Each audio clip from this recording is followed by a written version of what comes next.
सच्चिदानन्दरूपाय विश्वोत्पत्त्यादिहेतवे तापत्रयविनाशाय श्रीकृष्णाय वयं नुमः। श्रीकृष्णाय वयं नुमः।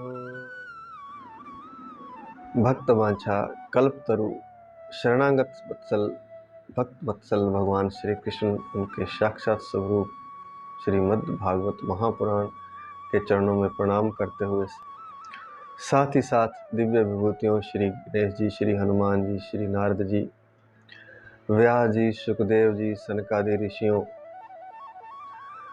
राज ऋषि परीक्षित, महादेवी, सरस्वती सभी के चरणों में प्रणाम करते हुए कथा का प्रारंभ करने जा रहे हैं। कल हमने देखा धर्म और पृथ्वी की चर्चा में, अर्थात बैल और गाय बने हुए थे धर्म और पृथ्वी, उनकी चर्चा में हमने बहुत सी बातें जानी। धर्म के 40 गुण हमने जाने।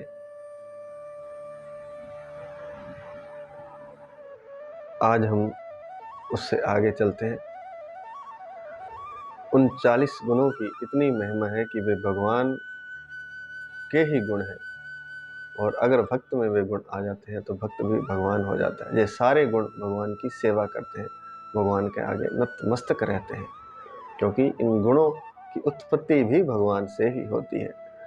जब पृथ्वी रूप धारण करती है तो वह गाय के रूप को ही धारण करती है। तो पृथ्वी धर्म को कह रही है, अर्थात पृथ्वी कहती है कि जिन भगवान का कृपा कटाक्ष प्राप्त करने के लिए ब्रह्मा आदि देवता भी भगवान के शरणागत होकर अनेक दिनों तक भगवान की तपस्या करते हैं, और जिनका सानिध्य प्राप्त करने के लिए लक्ष्मी जी ने अपना निवास स्थान कमल वन ही छोड़ दिया और वे भगवान के चरणों की सेविका बन गई, ऐसे भगवान श्री कृष्ण जिनके चरणों में ध्वजा, अंकुश, चक्र, अर्थात भगवान के कमल, वज्र, अंकुश, ध्वजा आदि चिन्हों से सुशोभित चरण कमलों के कारण मैं पवित्र हुई, क्योंकि वह चरण चिन्हों से युक्त पवित्र कमल सदृश चरण मुझ पर पड़े। मैं अत्यंत सौभाग्यनी हुई और अपने सौभाग्य का मुझे इतना मान हो गया, तो लगता है शायद इसलिए भगवान ने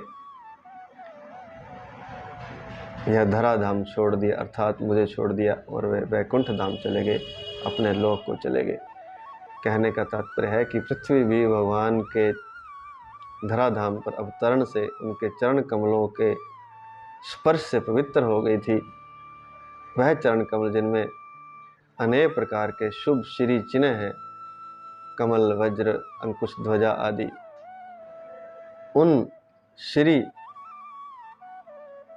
चिन्हों से सुशोभित वे चरण मुझ पर पड़े। मैं सौभाग्यकारी हुई, लेकिन ऐसा लगता है कि मुझे मान हो गया था, मुझे घमंड हो गया था कि भगवान मुझ पर गति करते हैं, इसलिए उन्होंने मुझे त्याग दिया। पृथ्वी माता, गाय माता कहती हैं कि धर्म को, बैल को कहती हैं कि तुम कुढ़ रहे थे कि तुम्हारे 3 चरण नहीं है, एक ही चरण रह गया है, तो तुम्हें अपने भीतर से ही पुष्ट करने के लिए भगवान अपने पुरुषार्थ से प्रकट हुए, और उन्होंने अपने पुरुषार्थ से ही तुम्हें भीतर ही भीतर से सभी अंगों से परिपूर्ण कर दिया, और उन भगवान ने धर्म को स्थापित करने के लिए, अर्थात तुम्हें पुष्ट करने के लिए असुरवंशी राजाओं की सैकड़ों अक्षौणी सेना को नष्ट कर दिया, मार डाला, क्योंकि वे असुरवंशी राक्षस भार स्वरूप हो गए थे। वे मुझ पर भी भार थे, और वे धर्म को भी नहीं मानते थे, धर्म से दूर हो गए थे, इसलिए धर्म को पुनः स्थापित करने के लिए, अर्थात तुम्हें पुष्ट करने के लिए, तुम्हें चारों चरणों से परिपूर्ण करने के लिए ही भगवान ने मुझ पर इस धराधाम पर अवतरण लिया था। मेरे भार को भी उतारा और धर्म को भी स्थापित किया। दो काम किए भगवान ने, पृथ्वी का भार उतारा और धर्म को स्थापित किया, अर्थात धर्म जो कि बैल रूप में उसे पुष्ट किया, और गाय अर्थात पृथ्वी का भार उन्होंने उतारा।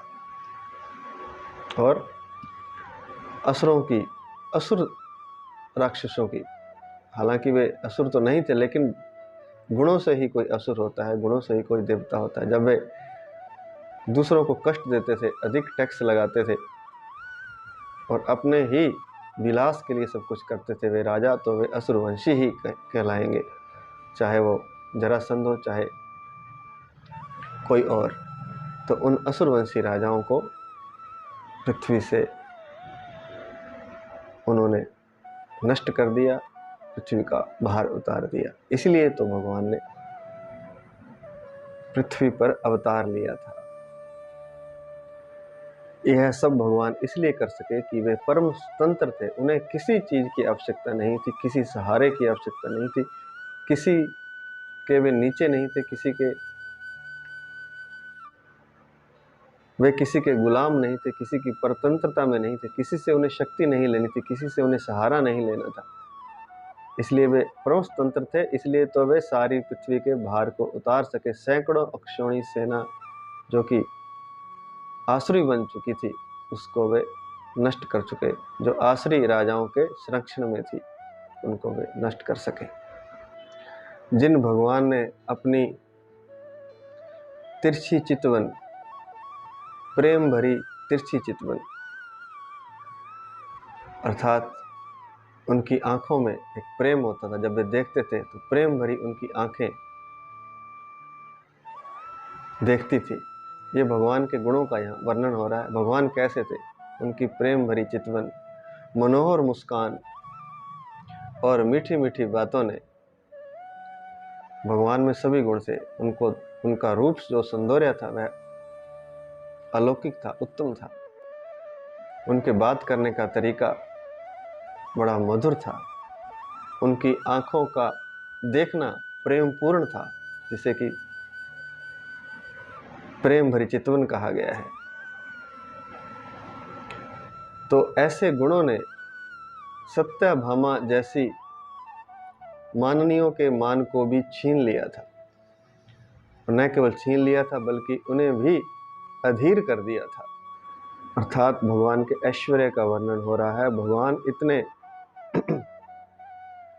ऐश्वर्यवान थे कि उन्होंने सत्यभामा जैसी माननीय स्त्रियां, जो किसी भी अवस्था में अपने मान को नहीं छोड़ सकती, उन्हें कोई आकर्षित नहीं कर सकता, उनके मान को और उनके धीरज को भी उन्होंने छीन लिया था।